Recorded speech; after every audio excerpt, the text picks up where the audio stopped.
Alright, so today is October 12th, 2023, which means that X and Y are officially 10 years old.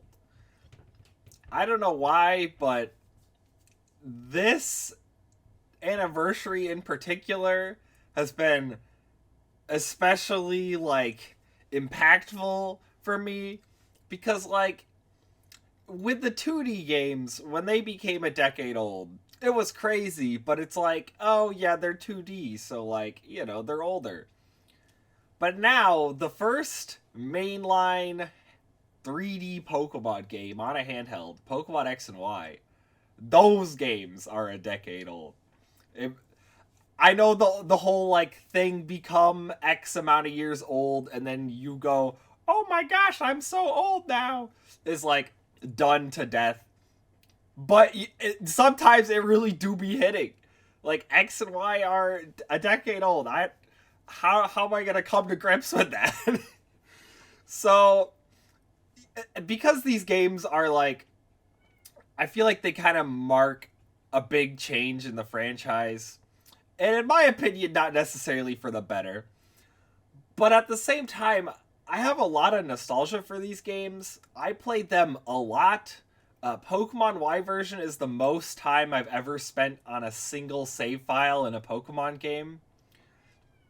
I haven't even come close to that. I think like Pokemon Y had 750 plus hours in my save file, and the next closest was maybe 400 hours in my black version, which is a little over half of that time, but it's still a pretty big gap. So yeah, I played a ton of this game, and that's why it holds a lot of nostalgia for me. Now, I mean, I even got my 3DS. Part of the reason that I got my 3DS, I'd say 50% of the reason was that I knew there'd be a Pokemon game on it. I got the whole system because I wanted to play the new main series Pokemon game, even though it hadn't been announced yet. But obviously, it was going to come out eventually. So yeah, what I want to do is I want to re-react to the original announcement trailer because I have a lot of fond memories of this trailer specifically. I remember they had announced, I think, that they were going to do a big Pokemon announcement, and everyone kind of figured it'd be the next gen because the amount of time that had passed and everything. And we all knew it was going to be on 3DS because why wouldn't it be? And but they were announcing it in a time frame that was Japan friendly, but for us over in the United States, it was probably at 3 a.m. or something, and I had school the next day. So I went to sleep, and I woke up early the next morning, and I opened up my laptop, and I went to Cerebi to see the news, and they had posted the new trailer for the brand new games. And I watched that trailer 10 to 15 times before going to school that day. And I remember talking to my friends about the trailer and everything. And then I went home and I proceeded to watch this trailer another 50 times. I watched this trailer so much. I was so excited. So we're going to go through it, and I'm going to talk a little bit about why it was so exciting for me. All right, so I am going to be stopping, I think, periodically to talk about every element of this trailer. That's how much nostalgia this one trailer has for me. So it starts off with Pikachu, and he's talking just like the episode of the anime when they're all on the island. That's crazy. So obviously you had him, you see it for 2 frames that he's on the Eiffel Tower. I don't think I caught that the first time, but yeah. Also, shoutouts to GameSpot. That's where I got this trailer from. In 720p, by the way. This is the highest quality I could find. Maybe if I scrolled further, I could have found a higher quality one, but this was the best I could find.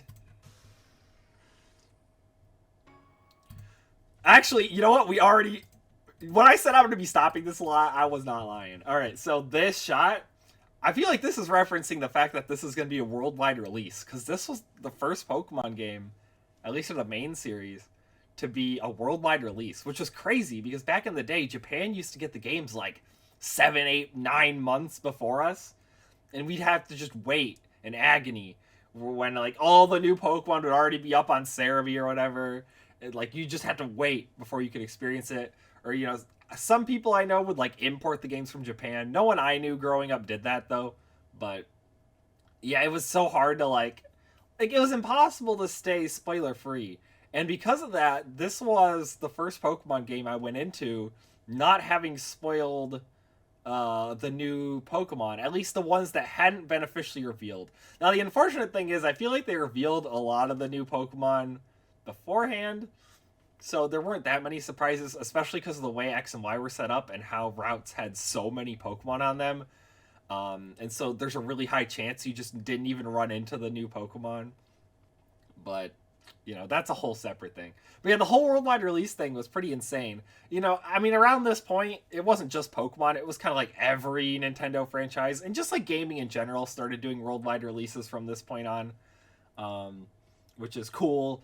It felt like, you know, we're transitioning into the modern age. No more of this waiting like 4 years to finally get the game in English, and then Europe doesn't even get it anyway or something, because that happened to a lot of games back in the 2000s. But, you know, this is 2013, or I think this trailer probably dropped in 2013, if I had to guess, like at the start. But yeah.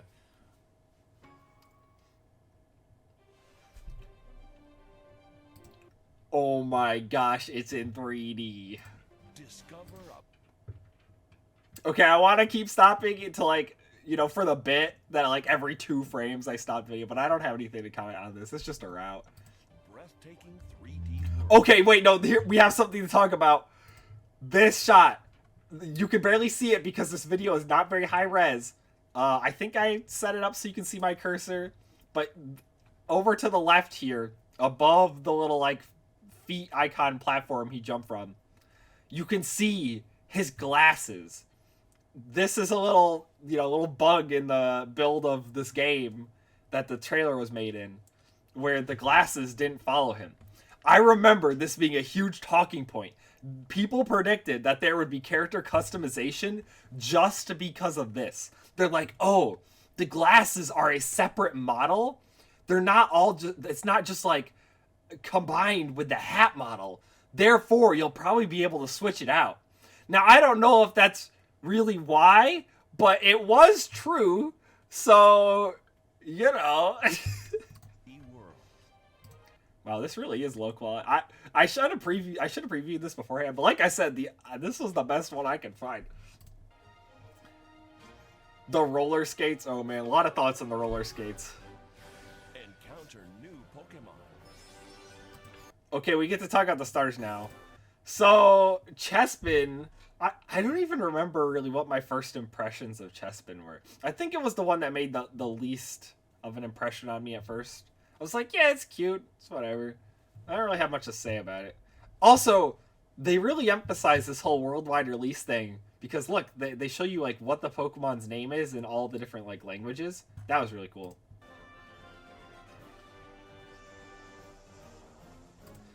The Magikarp's getting destroyed. Oh, yeah, so this was cool. We're seeing, you know, Pokemon who had never been, well, not never been in 3D before. There were spin-off games that had them in 3D. But that are in 3D for the first time in the main series, like Golurk here.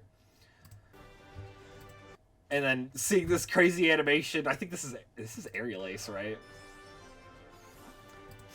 So Fennekin, oh man, this one, so many memes. So many memes of its little hair tufts being turned into fists, and like, it's gonna be firefighting again.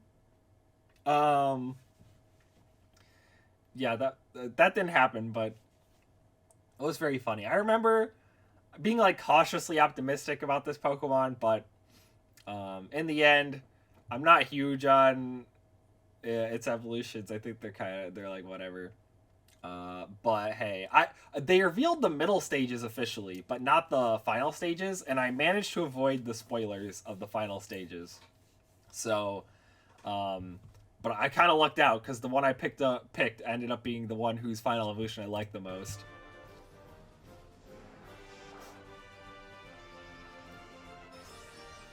And that was this guy Froakie. So yeah, I thought Froakie was the coolest. I was like, ah, it's a frog. Frogs are cool.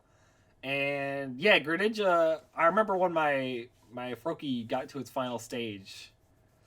I remember at first being kind of grossed out by the fact that it's just got this its big old tongue wrapped around its head. I was like, what the heck? But it's pretty cool. It also ended up being very strong and competitive, and I used it a lot. So.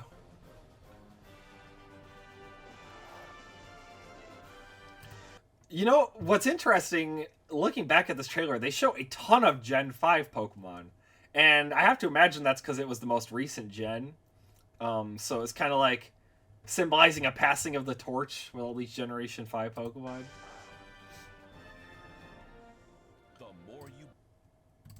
You know, we gotta have Pikachu. Yeah, see, look, Litwick. Alright, that one had Audino. And I remember the shot of Audino, which we can, like, barely see because it goes so fast. Oh, now you just saw the whole YouTube.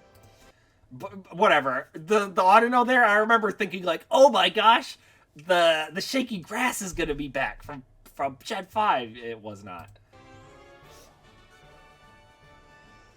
Mienfoo, another Gen 5 Pokemon? And then we get the reveals of the legendaries. So, I ended up choosing Pokemon Y because I thought Yveltal looked way cooler, and to this day, I still think that. 3D Pokemon adventure is about to begin. Introducing Pokemon X and Pokemon Y. I remember this being a big talking point. People were like, oh my gosh, they named them after letters? That's so cringe. And I was like, they weren't going to do colors forever, guys. Come on, what do you mean? The names are fine. And, you know, the X and Y, it had to do with, like, chromosomes, because the freaking the Megastone has like the DNA thing in it. It's all thematically appropriate. Japan always gets better logos because theirs actually had the Megastone in the logo, which makes way more sense than, I don't know why ours didn't, but whatever. But yeah, Yveltal and Xerneas. So, you know, there's a lot of speculation about like types.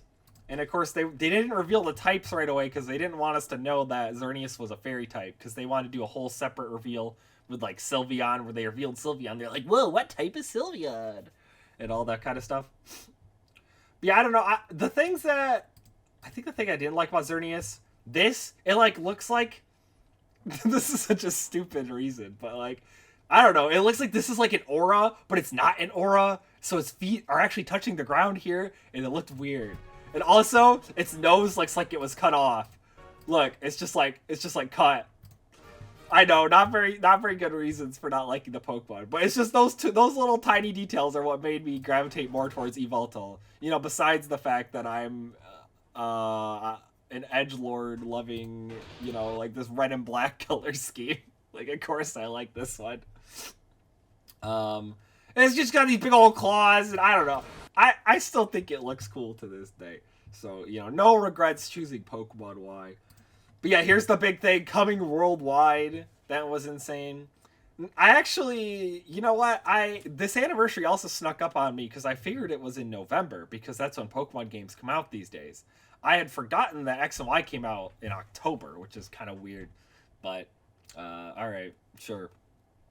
Yeah, I thought I still had a whole other month before the anniversary came up, and then I was on the internet, and someone's like, XY are 10 years old because it's now the 12th in Japan, and I was like, oh, I thought I still had another month. But all right, that's gonna be this video. I don't think I have too much else to say, but yeah, it's crazy that these games are a decade old. That's wild. Yeah, subscribe for more epic content like this, I guess. I don't know.